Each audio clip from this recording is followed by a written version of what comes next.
替大车拼来看马拉松上届困难的要冲入2点钟内，咱人史上头一届总算是挑战成功啊！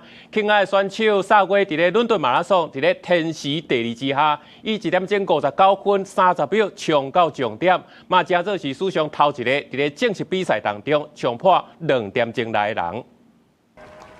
2026年伦敦马拉松比赛，轻矮的选手萨威一开始就走伫上头前，而且伫30公里后，甲伊索比亚的选手克杰查2个人对决。萨威伫最后2公里开始冲，成功甲距离 Q 互开，落尾是以1点钟59分过30秒的成绩创下纪录，无到2点钟就走煞。萨威极动表示，准备好势，也有天气的配合，互伊总算会当甲训练的成果转做一项互人真懊恼的纪录。I'm so happy today. In London, running a world record. I'm so excited. I didn't believe, but I was well prepared, and the training I've done, the results have come now.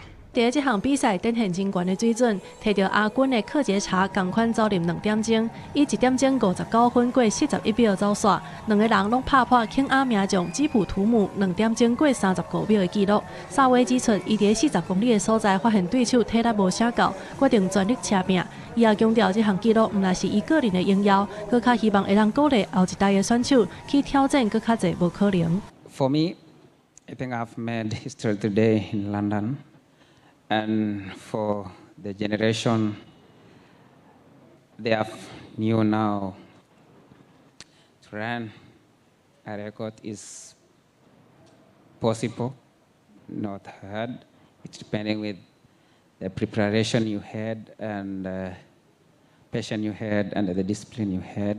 除了男子组成绩创纪录以外，女子组也有突破。伊索比亚名将阿瑟法以2点钟15分过41秒成功摕到冠军，而且搁再拍破伊去年伫伦敦所创下的女子单独出赛世界纪录。公司新闻，陈伟林编译。